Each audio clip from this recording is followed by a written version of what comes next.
സുരാജേട്ടനോട് പറയുന്ന ഒരു ഡയലോഗാണ് എനിക്ക് ട്രെൻഡിങ് ആയിട്ട് ഫീൽ ചെയ്ത ഒരു സാധനം.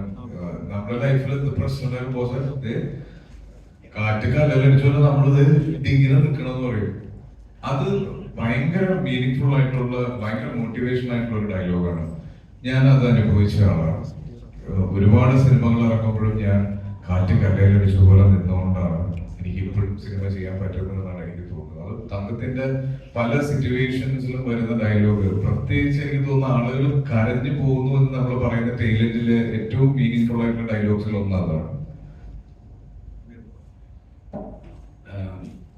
ഒന്നുമല്ല, ഈ സിനിമ നമ്മൾ എല്ലാവരും ഭയങ്കര ആഗ്രഹിച്ച് ഷൂട്ട് ചെയ്തൊരു സിനിമയാണ്. കാരണം ഈ സിനിമയുടെ ഏറ്റവും വലിയ ചാലഞ്ച് എന്തായിരുന്നു പറഞ്ഞാൽ 2 ആക്ടേഴ്സിന്റെ ഡേറ്റ്സ്. അതായത് ഈ സിനിമ ഷൂട്ട് നടക്കുന്ന സമയത്ത് ആസിക്കോ സുരാജനോ ഒരു പനി വന്നത് ഷൂട്ട് നടക്കില്ല. അത് അങ്ങനെ ഏകദേശം 1 വർഷം കൊണ്ട് ഇവരുടെ ഡേറ്റ്സ് മാനേജ് ചെയ്ത് ഷൂട്ട് ചെയ്ത്, അപ്പോൾ ഈ എല്ലാം, അതായത് ഞങ്ങളെല്ലാം ഇതിന്റെ സിനിമാറ്റോഗ്രാഫർ ജിംഷി ആണെങ്കിലും വിഷ്ണു ആണെങ്കിലും തങ്കം, നാസ്, ആസി, സുരാജേട്ടൻ, ഞങ്ങൾ സുരാജേട്ടൻ ഞാൻ ചെയ്ത 4ാമത്തെ സിനിമയാണ്.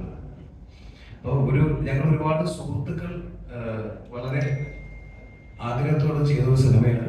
പക്ഷേ ഈ സിനിമ ഞങ്ങൾ പ്രതീക്ഷിച്ച ഒരു റിസൾട്ടും അതിനേക്കാളും വലിയ റിസൾട്ടാണ് കഴിഞ്ഞ 3 ദിവസമായിട്ട് നമ്മുടെ പ്രേക്ഷകർ തന്നുകൊണ്ടിരിക്കുന്നത്.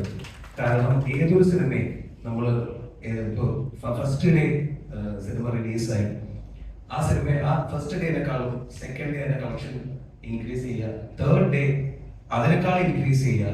അതാണ് ഒരു സിനിമ വിജയം. അങ്ങനെയാണ് സംഭവിക്കുന്നത്. അപ്പോൾ ഇത് ഒരുപാട് റിവ്യൂസ്, അതായത് എനിക്കൊക്കെ വന്ന മെസ്സേജിലൊരു കൈയും കണക്കില്ല. അതാണ്. അപ്പോൾ എല്ലാവരോടും ഇത് ഓഡിയൻസിനോട് പറയണം, thank you so much for accepting our film. ചോദ്യം ചോദിക്കുന്നതിന് മുന്നേ ഒരു കാര്യം പറയാനുണ്ട്. ഔട്ട്ഫിറ്റ് അടിപൊളിയായിട്ട് സാധാരണ ആസിഫലിയാണ് ഇത്തരത്തിലുള്ള ഔട്ട്ഫിറ്റിലേക്ക് വരാറുണ്ട്. ഇവനെ കണ്ടല്ലേ നമ്മളും പഠിക്കുന്നത്. ഇങ്ങനെയുള്ള കുറേ എത്തുന്നുണ്ട്. അപ്പൊ ഒരുപാട് സന്തോഷം. ഇത് വിക്രം സാറും ഇതുപോലെ പറഞ്ഞു, ഔട്ട്ഫിറ്റ്സ് സൂപ്പർ മാൻ. ഇതേ സാധനം തന്നെ അന്ന് ആസിഫിക്കോടൊപ്പം ഒരു സിനിമ അഭിനയിച്ചിട്ട് കുറെ നാളായിട്ട് അഭിനയിച്ചിട്ടില്ല എന്ന് പറഞ്ഞു. അഭിനയിച്ചിട്ടേ ഇല്ല.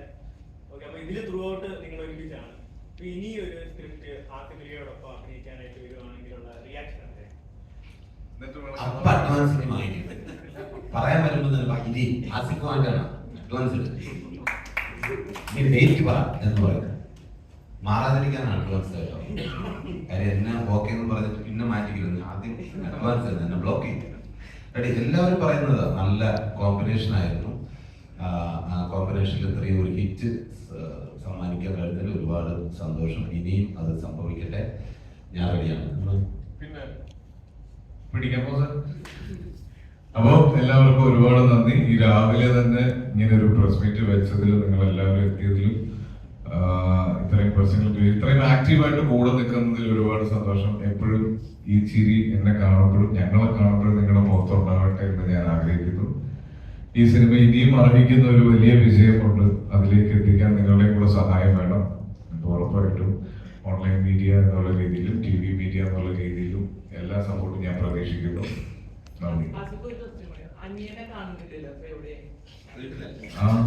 എന്റെ വാപ്പ എന്നോട് ചോദിച്ചിരുന്നില്ല. അനിയനിപ്പോ സിനിമ ചെയ്തുകൊണ്ടിരിക്കുന്നു. സുരേഷ് ചേട്ടനോട് ഒരു സിനിമ ചെയ്തിട്ടുണ്ട്, അത് ഇറങ്ങാനുണ്ട്. ഞങ്ങള് പ്രൊഫഷണൽ വൈസ് അല്ലെങ്കിൽ സിനിമ കാര്യങ്ങൾ ചർച്ച ചെയ്യലില്ല. ഞങ്ങൾ തമ്മിൽ കാണുമ്പോൾ എനിക്ക് ഇപ്പോഴും അവൻ അനിയനാണ്. ഇപ്പോഴും ഞാൻ അവൻ്റെ അടുത്ത് എന്താ പരിപാടി എന്ന് മാത്രമേ ചോദിക്കാറുള്ളൂ. നിങ്ങളോടൊക്കെ ചോദിക്കുന്ന പോലെ തന്നെ അവനോട് ചോദിക്കാറുള്ളൂ, എന്താ പരിപാടി. അപ്പൊ ഓക്കെ, താങ്ക് യു. അല്ല, അവനോട് ചോദിക്കാറുണ്ട്, അവനെ കാണാറുണ്ടോ? അപ്പൊ താങ്ക് യു. ഇന്നത്തെ ഏറ്റവും ഹൈലൈറ്റ് ചോദ്യം, ഔട്ട്ഫിറ്റ് സൂപ്പർ. എല്ലാവരും കണ്ടോട്ടെ.